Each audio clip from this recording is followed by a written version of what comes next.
18లో చివర్లో 32 10 చదువు.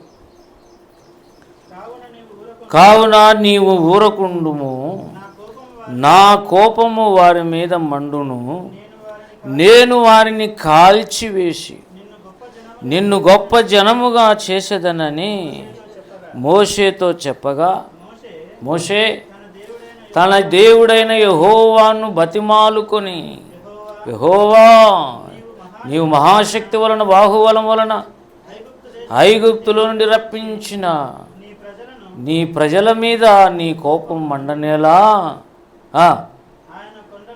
ఆయన కొండలలో వారిని చంపునట్లు, భూమి మీద నుండి వారిని నశింప చేయునట్లును, కీడు కొరకే వారిని తీసుకొని పోయినని ఐగుప్తీయులు ఏళ్ళ చెప్పుకొనా, నీ కోపాగ్ని మల్లుకొని నీవు నీ ప్రజలకు ఈ కీడు చేయక దాని గూర్చి సంతాప 14 లాస్ట్లో అంతటా యెహోవా తన ప్రజలకు చేసేదనని చెప్పిన కీడును గూర్చి సంతాపపడను. కృపగల తండ్రి యేసయ్య, ఈ చిన్న మాట మా హృదయంలో భద్రపరచు.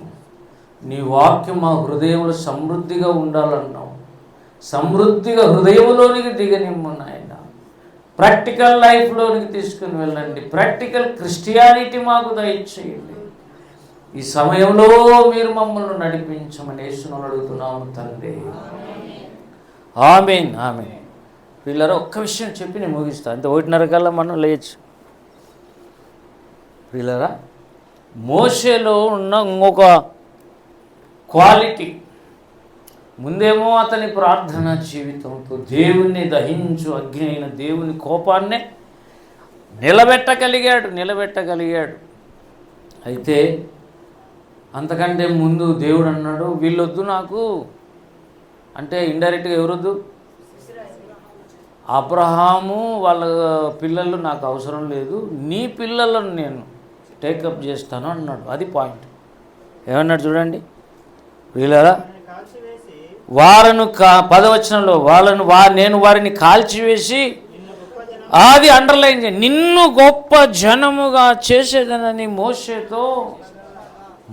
ఎంత భయంకరమైన మాట అంటే, అబ్రహాముతో నేను చేసిన నిబంధనే కొట్టేస్తా ఈరోజు. అంత కోపం వచ్చింది నాకు. అబ్రహాము, ఇస్సాకు, యాకోబుల దేవుడని చెప్పుకోవడానికి ఆయన వారి సంతానమును ఆశీర్వదించి ఐగుప్తులు ఎన్నో అద్భుతాలు చేసి అరణ్యమంతా చేయబట్టుకుని నడిపించి ఇంత చేస్తుంటే కూడా వీళ్ళల్లో ఇంత విధేయత ఉంది కనుక, అబ్రహామా, నీతో చేసిన నిబంధన వీళ్ళు మీరారు కాబట్టి నాకు నీ నిబంధన వద్దు, నువ్వు వద్దు. కాబట్టి ఏమన్నా వాళ్ళని అందరినీ ఏం చేస్తారంట? అందరినా కొందరినా? నేను వారిని అందరినీ కాల్చేస్తాను, నిన్ను గొప్ప జనముగా. ఇదే మాట కదా అబ్రహాముతో 12 అండిండేది, ఆదికాండం 12. నిన్ను ఆశీర్వదించి నిన్ను గొప్ప జనముగా. వద్దు, ఈడ బ్రేక్ పడుతుంది. ఇక మోషే పిల్లలే నిబంధన జనులుగా తయారవుతారు, అబ్రహాం పిల్లలు కాదన్నంత కోపం వచ్చేసి. అప్పుడు మోషే ఏం చేసినాడంటే, ఛాన్స్ దొరికింది దేవా. చూడండి ఇక్కడ మనమైతే ఏం చేస్తాం, మోషే అయితే ఏం చేస్తాం? వాళ్ళందరినీ కాల్చేస్తారు, కాలి బూడిదైపోతారు. నీ పిల్లలు ఉన్నారు కదా, గెర్షోము, ఇంకొకడు ఎలియాజరో ఏదో పేరు, ఇద్దరిని నేను డెవలప్ చేసేస్తాను. మెల్ల కొంతకాలం అయ్యే లోపల వాళ్ళు ఇశ్రాయేల్ జనం గొప్ప జనం అయిపోతుంది. అబ్రహాంతో చెప్తాను, నీ పిల్లలు మీరారు కాబట్టి నిబంధన కొట్టేశాను అని చెప్పేస్తాను. న్యాయంగానే మాట్లాడుతున్నాడు దేవుడు. అంటే న్యాయం కాదు ప్రభా, ఉండు అంతా ఉండు. ఏమన్నాడంటే, నా కుటుంబాన్ని నన్ను ఆశీర్వదిస్తే మంచిదే, సంతోషమే, కానీ నీ నామం ఏం కావాలి?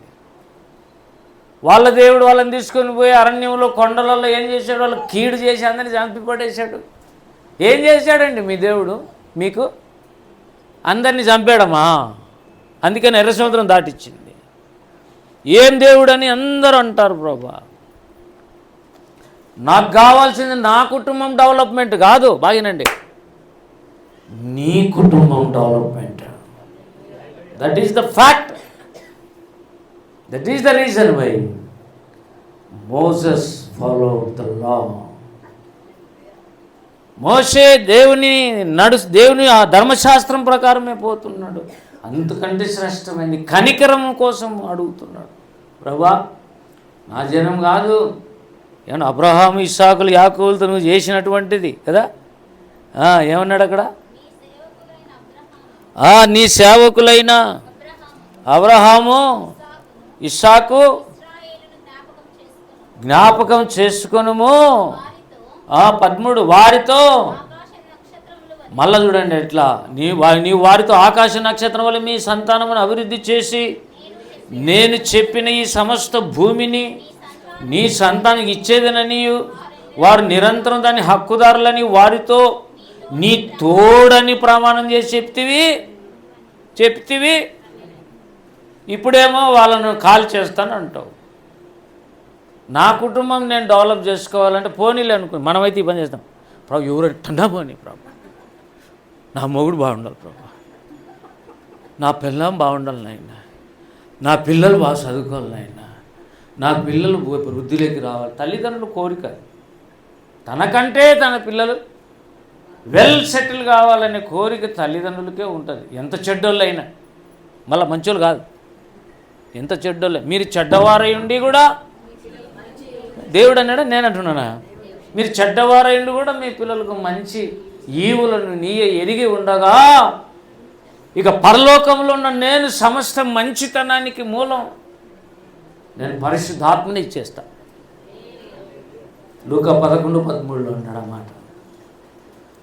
నేను నా పరిశుద్ధాత్మ దేవుడు ఇవ్వాలంటే తమాష కాదు. దేవుణ్ణి నీకు తోడుగా స్నేహితునిగా ఇవ్వాలి. ప్రతిరోజు నువ్వు ఎవరితో నడవాలి? భార్యాభర్తలు కలిసి లైఫ్ లాంగ్ ఎలా షేర్ చేసుకుంటారో ఆత్మీయ జీవితంలో పరిశుద్ధాత్మ దేవుడు నువ్వు అట్లా షేర్ చేసుకోవడానికి నీ దగ్గరికి వస్తాడు. ఆయన మీతో కూడా ఉండును, మీలో ఉండును, మీతో కూడా నివసించును. ఎక్కడ? యోహాను రండి 14 ప్రియులారా,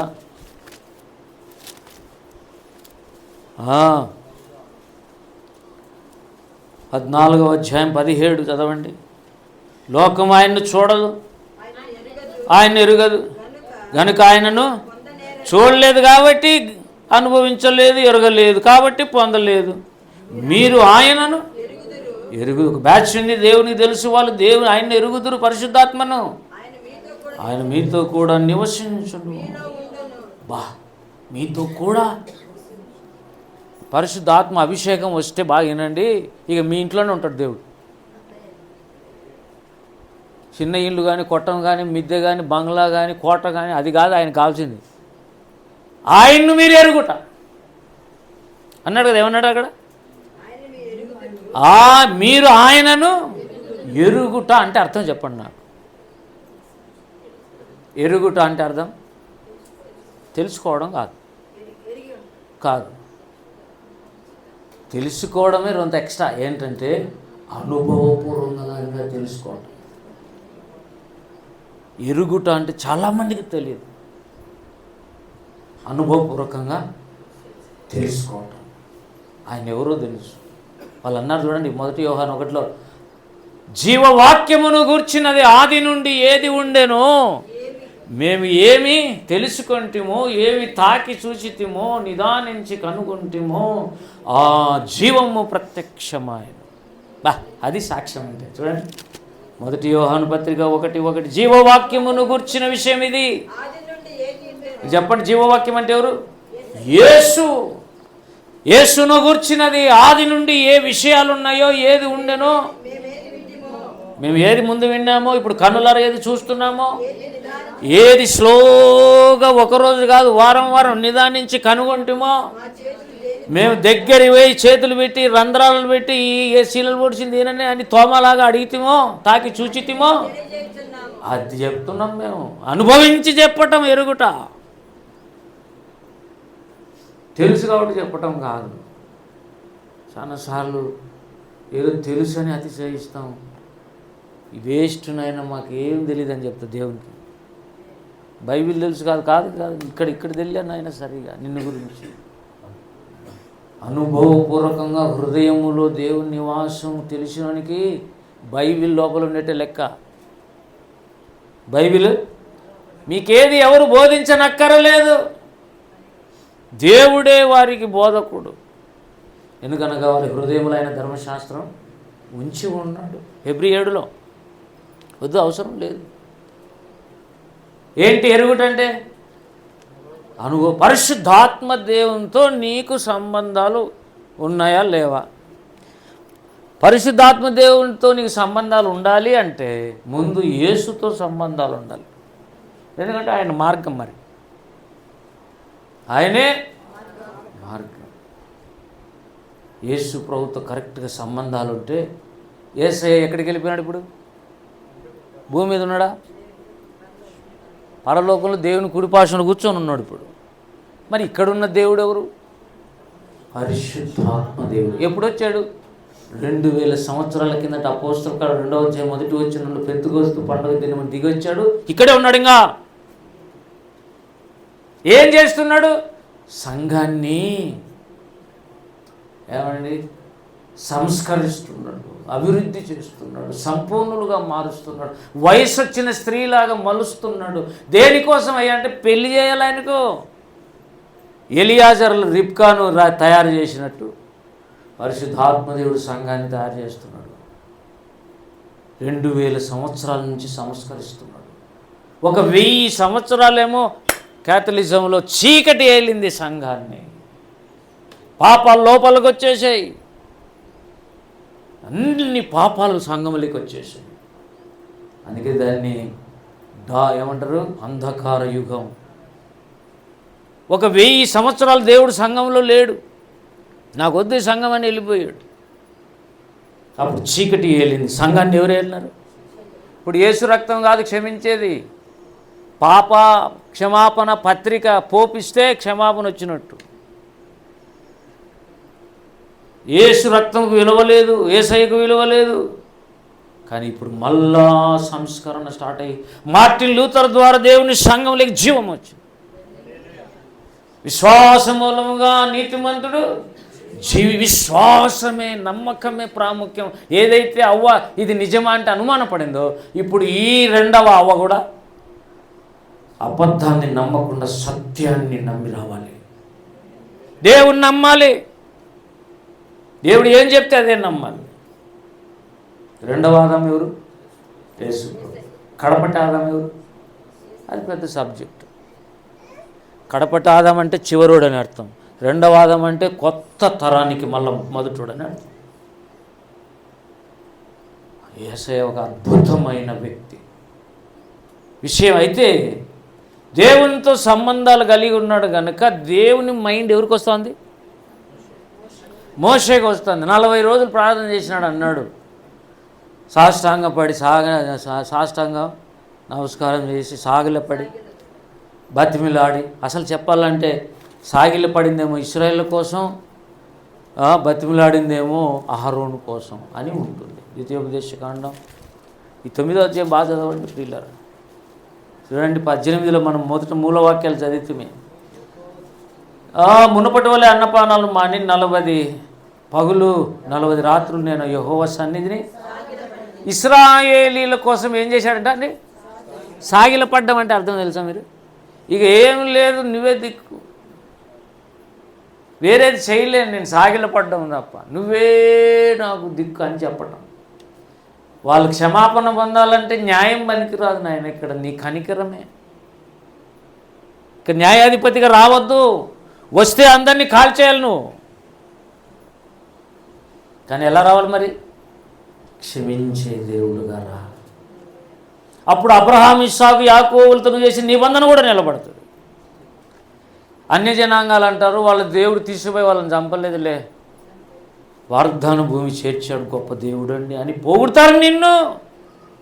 నిన్ను మహిమపరచటమే నాకు లైఫ్. నా కుటుంబాన్ని బాగు చేసుకోవడం కాదు నాకు ముఖ్యం, నీ కుటుంబాన్ని నేను మహిమపరచాలి. నీ పిల్లలను బాగా కోరాలి. అది మోషే మైండ్. ఎందుకంటే దేవునితో ఉండి దేవునితో మాట్లాడి ఆ అయస్కాంతంతో ఉండి ఇది కూడా అయస్కాంతం అయిపోయింది. ఐరన్ ఏమైపోయింది? మనం ఎవరు? ఐరన్. అయస్కాంతం రుద్దు. అయస్కాంతం ఐరన్ వేసి రుద్ది కొద్ది మెల్లగా అయస్కాంతం యొక్క ప్రభావం, ఆకర్షణ శక్తి దీంట్లోకి వస్తుంది. ఇది వాస్తవికానికి అయస్కాంతం కాదు, ఇది ఐరన్. కఠినమైంది, ఎవరితో కలసదు. మీద పడితే మనమే పగిలిపోతాం, కఠినులం. ఇనుము మట్టి కథ చెప్పలేడా? ఐరన్ మన హృదయాలు. నా హృదయము నా మెడలో ఇనప నరం వంటిది, నా నుదురు ఇత్తడి వంటిది. కఠినమైన వాళ్ళం మేము. కానీ దేవునితో 40 రోజులు కూర్చున్న తెలియక ఏమైనాడు? దేవుని ముఖకాంతి మోసం మీద పడింది. దిగి వచ్చినాక అన్నారు, నీ ముఖం చూడలేకున్నామయ్యా మేము, ఏదైనా వేసుకో. ఏం వాడినావు నువ్వు? లేక మేము కాళ్ళ మీద లైట్ వాడినావు ఏమన్నా? ఏమండి, లేకమే కాళ్ళ మీద లైట్ తెలుసా మీకు? అది చిన్నప్పుడే కూర్చుంటాం మేము బురదలతో, అది బురద మాదిరి ఉంటుంది. ఇంకొకటి ఏందిరా, అది పసుపు గంధపు చెక్క వీరేసి బాగా కూర్చోండి. ఆయన పెళ్ళిలో రోజంతా పూసినప్పుడు పర్వాలే, అది పూసినప్పుడు మైండ్ బ్రైట్గా ఉంటుంది. కనీసం పెళ్లి కూతురునాక పెళ్ళి అంటే ఏం చేయాలి? కొన్ని రోజుల ముందు నుంచి వాళ్ళు మేకప్ చేస్తూనే ఉండాలి. 6 నెలలు మేకప్ చేసినారు. ఎవరికి? వేస్తే ఇప్పుడు 2000 సంవత్సరాల నుంచి సంఘానికి మేకప్ చేస్తున్నాడు. ఇంకా తరగకునుంది ఈ సంఘానికి. ఇంకా జడ సొట్టబోతుంది, ఇంకా చిప్పిరి చుట్టూ సరి చేయాల. పద్దనే పాసి పండ్లతో లేస్తుంది. ఎవరు? పెళ్లి కూతురు. పాసి పండ్ల పెళ్లి కూతురు. అట్లుంటే దేవుడు పెళ్లి చేసుకుంటాడు ఏమన్నా? ఆయన ఏమో పరిశుద్ధుడు. మీరు కూడా పరిశుద్ధులు ఉంటే కదా నేను చేసుకునేది. అంటే పరిశుద్ధితో ఎంత చేసినా రాదు నాయన మాకు, ఐరన్ మ్యాన్ అంటే ఎక్కడ కూర్చోవాలి మరి? దేవుని సన్నిధిలో కూర్చుంటే ఆయన అయస్కాంతపు శక్తి, గురుత్వాకర్షణ శక్తి నీ మీదికి వచ్చి నిన్ను కూడా ఒక అయస్కాంత శక్తిగా మారుస్తుంది. దేవుని స్తోత్రం కలుగుతుంది. 1 కొరింథీ 3లో అంటాడు, మోషే కొండ దిగి వచ్చినప్పుడు ఆ మహిమతో అతని ముఖము ప్రకాశించిందట. ఎక్కడండి అది? ఎక్కడ? కరెక్టేనా? చూడండి. కొన్నిసార్లు నేను మర్చిపోతుంటాను, మీరే మతి చేయాలి. నాకు మతి మార్పులు పాస్టర్ దొరికినాడు మీకు. ఏమండి? 2వ కొరింథీ కొన్నిసార్లు అటు ఇటు ఉంటుంది అన్నమాట. కాదు, 12 చూడండి, 8 చదవండి. అందుకే మోషే ముఖము మీద ప్రకాశించుచుండిన మహిమ తగ్గిపోవునదైనను ఇశ్రాయేలీయులు అతని ముఖము తేరి చూడలేకపోయిరి. ఇట్లుండగా అన్నాడు. ఇంకా 11లో తగ్గిపోవునదే మహిమ గలదై ఉండినెడలా 2వ కొత్త నిబంధన సంబంధించిన నిలుచున్నది మరి ఎక్కువ మహిమ గలదై. పాత నిబంధన కొత్త నిబంధన తేడా చెబుతున్నాడు అన్నమాట పౌలు. మోషే దిగి వస్తే మీరు చూడలేకపోయారు, కానీ మా ముఖాలలో ఏముంది తెలుసా? తగ్గిపోని మహిమ ఉంది. అందుకే లాస్ట్లో 18లో అన్నాడు, మనమందరం ముసుగులేని ముఖంతో ప్రభు యొక్క మహిమ నుండి అధిక మహిమ పొందేది కొత్త నిబంధన మహిమ. తగ్గిపోయే మహిమ పాత నిబంధన మహిమ. మోషేకి వచ్చిన మహిమనే ఆ ముఖం చూడలేక ఏదైనా కప్పుకోవయ్యా అంటే మేము ఇశ్రాయేలీలు అన్నారు. ఇప్పుడున్న మహిమను మీరు చూడగలరా?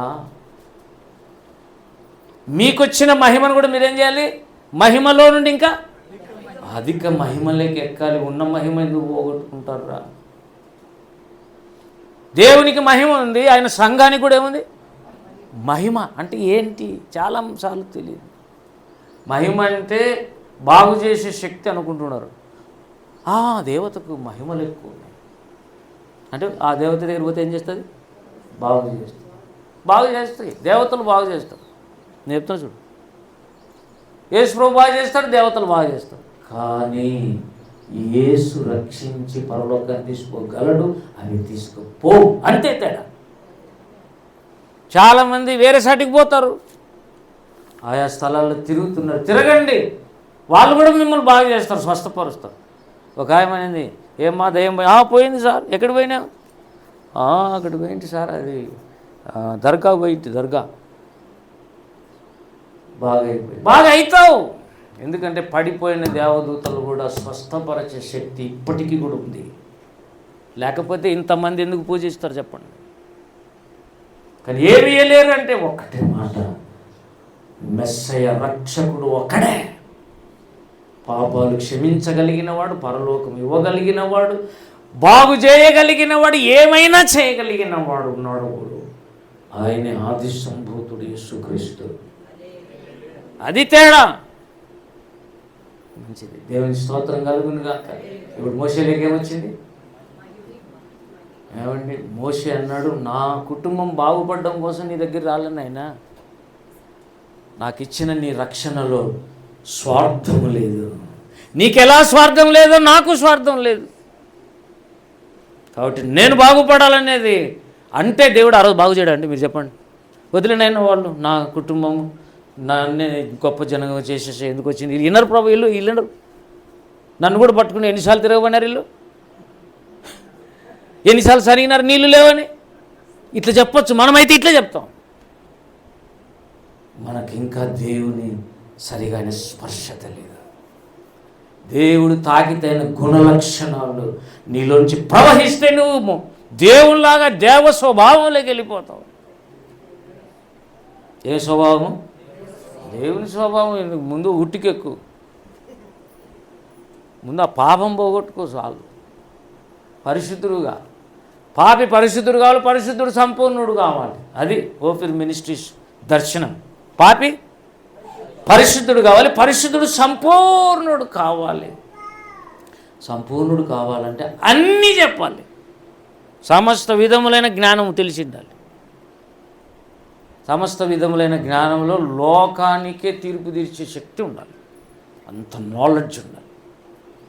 మన రంజిత్ అన్నది అంటుంటారు, మీరు చచ్చిపోతే అనకూడదు కానీ మీరు చనిపోతే ఈ మినిస్ట్రీకి దిక్కెవరన్నా అని ఒకడు అడిగాడు. ఎట్లాంటి ప్రశ్నలు వేస్తారు చూడు అన్న అన్నాడు. బాబు, నాకు నా బైలా అనేది ఒకటి ఉంటుంది, ట్రస్ట్ అసోసియేషన్లో ఉన్నట్టుగా. నా తదనంతరం కూడా ఎలా ఉండాలనో, సంఘం ఎలా నడిపించాలనో కూడా నాకు ప్లాన్ ఉంది. ఎవరు ఉండాలనో, ఎవరు ఉండకూడదో, ఎవరు నడిపిస్తారో దేవుడు అప్పుడే అడిగి. ఆయన క్యాన్సర్ వచ్చిన ముందే, అంతకుముందే తెలుసు ఆయనకు. అప్పుడు మైండ్ వచ్చింది, ఒకవేళ నేను చనిపోతే ఏంటి ప్రభు ఈ మినిస్ట్రీ అనేది ఉండాలనో లేదు, ఈ అగ్గిలేస్తే వీళ్ళు కాలుతారా లేకపోతే నిలబడతారా అనేది ఉంటుందా లేదా. కాబట్టి ఒక దైవజనునికి ఎంత ప్లాన్ ఉంటే, ఇక ఒకవేళ మోషే ఏంటే నా పిల్లలు నేను బాగుపడుతుంది ఏంది, ఈ అబ్రహాం పిల్లలు ఏం సరిగా లేరు అనుకుని ఉంటే దేవుణ్ణి గౌరవించింది. అప్పుడు ఆ మాట అంటాడు, సంతాపపడట దేవుణ్ణి భక్తుడు అంటున్నాడు. ఇది రివర్స్లో ఉంది. భక్తుడు దేవుణ్ణి అంటున్నాడు, సంతాపడు అయ్యా సంతాపడు. చూడు ద్వితీయోపదేశకాండంలో 9లో ఏమన్నాడు, నిర్గమాకాండం 32 చివరిలో ఆడ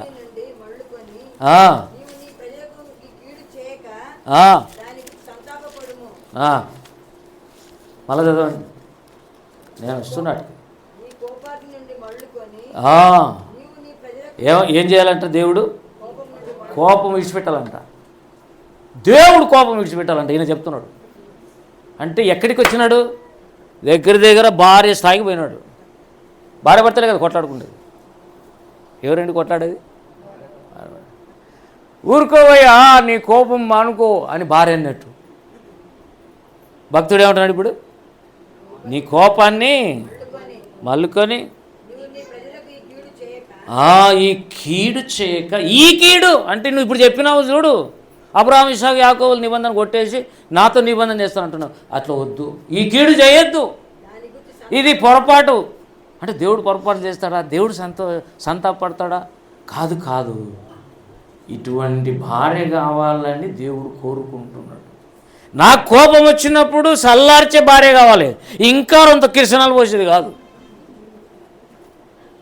కొంతమంది భర్తకు కోపం వస్తాను, కోపం ఎందుకు వస్తుంది నీకు కోపం? అసలు కోపాడు, బీపీ వస్తుంది. ఒక ఆయన కోపాడు, బీపీ చచ్చిపోయిన వాళ్ళు ఉన్నారు తెలుసా, మీకు కోపం ఎక్కువైపోయి. అందుకే బీపీ ఉన్న వాళ్ళకి ఎక్కువ కోపం రేపకూడదు. అసలు బీపీ ఉన్న వాళ్ళు నాకు బీపీ ఉంది అని చెప్పకండి, ఊరికి కోపం తెప్పిస్తారు. ఇప్పుడు శ్యామ్ వాళ్ళమ్మ మొన్న చనిపోయింది తెలుసా. ఆమెకు బీపీ ఉంది, తలలో క్లాట్స్ ఉన్నాయి, బాగలేదు బ్రెయిన్. కోపం హై లెవెల్కి పోయింది, ఇంట్లోనే కుప్పగొలింది, పడిపోయింది, చనిపోయింది. అంతే, మాట్లాడుతూనే కొట్లాడుతూనే చనిపోయింది. ఆ కోపం చల్లార్చే మాటలు పక్కన వాళ్ళు మాట్లాడుతున్నారు. కొన్నిసార్లు కోపం వస్తే పక్కకు పోవాలి, కనపడకుండా పోవాలి. భర్త కోపం వస్తుంది అనుకో, నేను నిలబడి వాగ్వివాదం పెట్టద్దు, తెలివి తక్కువ వాళ్ళం అయిపోతాం. కాబట్టి రోజు వంట రూమ్ లేకపో, కావాల్సిందంటే డేక్ష పగలగొట్టు, అది వేరే విషయం. కోపం, అత్త మీద కోపం, ఎట్లా ఈ భర్తలు కొట్టలేవు, కనీసం డేక్షనన్నా కొట్టుకుందాం అని ఆడిపోయి డేక్షా కొడితే ఈయన సెంటర్ అయిపోతుంది, కోపం చల్లారిపోతుంది. ఆయన నా ముందు ఉండలేదు కదా, పక్కకు పోయిన పాపం ఎందుకు కొట్లాడు. మాకు కూడా చిన్న చిన్న వస్తాయి ఎప్పుడన్నా, కానీ చాలా లిటిల్ బిట్ గట్టిగా మేము కొట్లాడుకున్న కథే 25 సంవత్సరాల్లో లేదు. చిన్నవి వచ్చినాయి. ఊకో మళ్ళీ రోజు జరిగి టీ దాదా టీ. భార్య భర్తలు అంటే అట్లా ఉండాల, అడ్జస్ట్మెంట్స్ అంటాడు.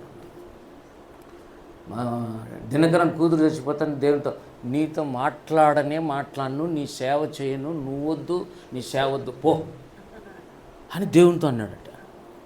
ఇక నెల రోజులు దేవుడు మాట్లాడలే. నెల అయినాక మళ్ళీ ఈయననే మోకరించి, ఎవరు ఏదో కోపంలో అన్నలే, ప్రభా కూతురు చచ్చిపోయింది, దిక్కు తెలియదు, నాకు ఇష్టమైన బిడ్డ ఎవాంజలియం చనిపోయింది అంటే, దేవుడు అంత కోపం ఎందుకయ్యా నీకు? నీ బిడ్డ ఎట్లుందో చూపిమంటావా? పరదేశంలో నీ బిడ్డ ఎలా ఉందో చూపిస్తా చూడండి, దర్శనం ఇచ్చాడు. ఆ పరదేశంలో ఈ పాప ఎవాంజలిన్ అక్కడ ఆనందభరితురాలు అందరితో సంతోషంగా గంతులు వేస్తూ యేసుప్రభువును స్తుతించుకుంటూ ఉండేది చూసి, ఏమయ్యా బిడ్డ నీకేనా, నాకు కాదా, నాకు ముద్దొచ్చి పిలిచబోయినాను అన్నాడట. దేవుడికి ముద్దొస్తే బరువు అవుతుంది. అప్పుడన్న ప్రభువా క్షమించు, నా బిడ్డ నా దగ్గరికంటే నీ దగ్గరే సంతోషంగా ఉంది. అప్పటి నుంచి మళ్ళీ సేవ స్టార్ట్. అంతే, పర్మనెంట్గా అజాత శత్రువులు ఎవరు ఉండకూడదు. భార్య భర్తలు ఇంకా వద్దు నువ్వు అంటే వద్దు అనద్దు. మళ్ళీ ప్రమాణం చేసి పెళ్ళిలో కలిమి ఎందును, లేమి ఎందును, ఇంకా ఏమేమో ఆస్తి ఉన్నప్పుడు, ఆస్తి లేనప్పుడు, రోగంలో ఉన్నప్పుడు, కలిమిలో ఉన్నప్పుడు, అన్నీ సంతోషంలో ఉన్నప్పుడు, దుఃఖంలో ఉన్నప్పుడు నేను కలిసి ఉంటానని ప్రమాణం. దేవుని స్తోత్రం.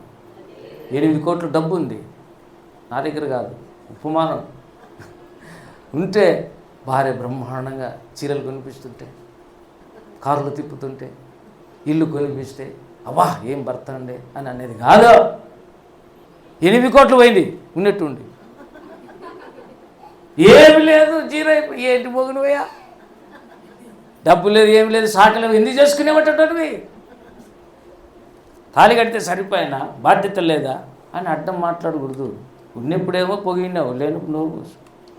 అన్ని విషయాల్లో కలిసి మెలిసి ఉండేవాళ్ళే భార్యాభర్తలు. దేవుని స్తోత్రం. కనుక ఇప్పుడు మోషే ఎవరు, ఏ స్థాయికి వెళ్ళాడు? కొండ మీద 40 రోజులు దేవునితో మాట్లాడు. ఇప్పుడు సడన్గా మీకు చెప్పినాను, సాయంత్రం వరకు ఈ మీటింగ్ ఇలానే ఉంటుంది, మీరు వింటూనే ఉండాలి అంటే లేచి పరిగెడతారేమో కొంతమంది, నాకు తెలియదు. నిన్న రంజిత్ అని అంటున్నారు, ఒకరోజు దేవుని దగ్గర కూర్చొని నువ్వు యుగాలు దేవునితో ఎలా ఉంటావు ఆ పరలోకంలో కూడా ఉండలేవు. ఎందుకులే సార్ చర్చి అంతసేపు అని అంటున్నావంటే మరి పరలోకంలో అది యుగయుగాలు అన్నీ ఉండాలి, అప్పుడు ఎట్లా? నిత్యం దేవుని స్తుతిస్తూనే ఉండాలి, అప్పుడు ఎట్లా? దావీదు అంటాడు, నా జీవితకాలం అంతా దేవుని మందిరంలో నివాసం చేయాలి. అది ఎప్పుడో ఆదివారం దేవుని వాక్యం వింటున్నావు, విన్నది కూడా గాలికి పోతాను. విని బాగా ప్రాక్టీస్ చేస్తే నువ్వు అట్లా అనవు. వాక్యం అంటే అది మాధుర్యంగా మారిపోవాలి. దేవుని స్తోత్రం కలుగుని. బైబిల్ తీసినప్పుడల్లా మీరు ఏం చెప్తారంటే, నువ్వు మాట్లాడినాయన, దేవునితో మాట్లాడు. ఒకసారి నేను అనంతపురం వాక్యం చెప్పని పోతుంటే నా భార్య చెప్పిన, బాగా ప్రేర్ చేయాలి. ఆడ ఏ వాక్యం చెప్పాలో అర్థం కాలేదు. నాకు ప్రేరేపణ ఇచ్చేటి అప్పుడప్పుడు ఇచ్చేటి ఉంటాయి, ముందు ప్రేరేపించబడేవి ఉంటాయి, లేకపోతే ఒక 10 నోట్స్ 15 నోట్సులు ఉన్నాయి నేను రాసినట్టే సబ్జెక్టులు.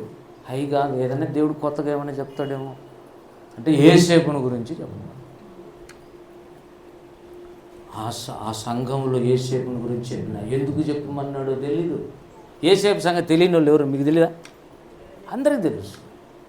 కానీ తర్వాత చాలా కాలానికి ఆ సంఘంలో పాస్టర్ ఆ సిచ్యువేషన్లలో ఉన్నాడు.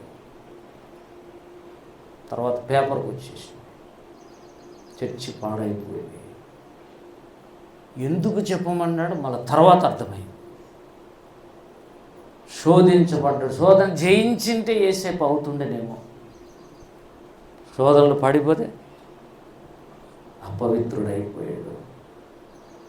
కాబట్టి కొన్నిసార్లు దేవుడు చెప్పమని చెప్తే ఆ స్థలానికి కరెక్ట్గా సూట్ అవుతుంది. ఎవరికో తెలియదు, ఒకరికే ఉండొచ్చు. కాబట్టి ఈ దినం దేవుడు మాట్లాడుతూ మోషేలోని లక్షణం, మొదటి లక్షణం ప్రార్థన చేత దేవుణ్ణి అడ్డపడేంత శక్తి ఉంది. అది దేవునికి ఎదురు నిలబడాలి కదండి.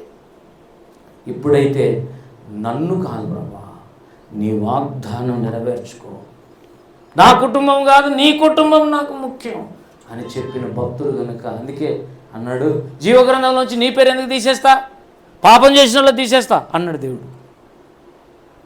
తీసేయడట. ఎందుకు తీస్తాడు? ఎంత అన్యాయం అయిపోతుంది. మోషేని జీవగ్రంథంలోంచి పేరు తీస్తే ఎంత అన్యాయం అయిపోతుంది. కాబట్టి దినం దేవుడు పరిశుద్ధుడైన న్యాయవంతుడు. సంతాపపడతాడు కొన్నిసార్లు. మీరు 3 రోజులు ఉపవాసం ప్రార్థన చేయండి, ఎటువంటి సమస్య కానీ ఏదైనా వేరేది కానీ దేవుడి పాపం వాడు నా కొరకు అన్నం మానేసి కూర్చొని ప్రార్థన క్షమించండి చెప్పేస్తారు దేవుడు. అది ఎట్లా తెలుస్తుంది నీకంటే లోపలికి నెమ్మది ప్రవహిస్తుంది. మన శివ వచ్చి సార్ ఒక 3 రోజులు మందిరంలో ప్రార్థన చేసుకుంటాను అన్నాడు. చేసుకోరా, దేని విషయం అంటే నాకు కొన్ని సమస్యలు ఉన్నాయి సార్. మంచి చేసుకో. ఈడుంటే నాకు కూడా కొద్ది బరువే, ఎందుకు పాపం పక్కనే కదండి ఇల్లు. ప్రార్థన వాళ్ళకైనా లోన్లీనెస్ ఉండదు. ఇది ఊరు బయట ఒక్కటే ఉన్నట్టు బ్రహ్మాండం ఉంది. అందుకే నేను చర్చిలు బయట చూసుకుంటా. ఇప్పుడు చుట్టుపక్కల పాట పాడితే కూడా వినపడకూడదు ఎవరికి, అంత దేవునితో గడపాలి. ఏమండి 3 రోజులు ఉన్నాడు. 3 రోజులు అయిపోయినాక ఆదివారం వచ్చింది. ఆదివారం మధ్యాహ్నం ఇట్లా లేచి భోంచేయదా అని చెప్తున్నాను. వద్దు సార్, 3 రోజులు అయింది కానీ నాకు ఇంకా తెగలేదు, నెమ్మది రాలే, కంటిన్యూ చేస్తాను. ఇంకొక అర్ధపూట కంటిన్యూ చేసి మరుసటి రోజు నేను లేస్తాను. అన్నం మానేసి ఒక బిడ్డ ఏడుస్తూ కూర్చుంటే నువ్వు క్షమించవా? మనమే కదిలిపోతాం. నేను ఒకసారి హైదరాబాద్లో మా ఇంటి మిద్ది మీద ఉపవాసం చేసుకుంటాను. మా భార్య ఇంటికి సెలవులు అక్కడ వాళ్ళ అమ్మ దగ్గర పోయి, కొత్తలో కింద క్రిస్టియన్స్ ఉన్నారు, పైన నేను ప్రార్థన చేసుకుంటా. అంటే కింద ఎక్క మాకు శాంతమూర్తి అని ఆయనకు కొత్తగా పెళ్ళి అయింది. శాంతమూర్తి వాళ్ళ భార్య ఉన్నారు కింది పక్క. ఆ ఎక్క కూడా గుంటూరు ఆయన, వాళ్ళిద్దరు ఇప్పుడు గుంటూరులో ఉన్నారు. ఆ యొక్క దోశ వేసుకుని వచ్చి ఏమక్క దోశ వేసుకుని వచ్చి అంటే, నాకు ఎవరైనా ఉపవాసం చేస్తే కళ్ళకి జాలి అవుతుంది రవి అని.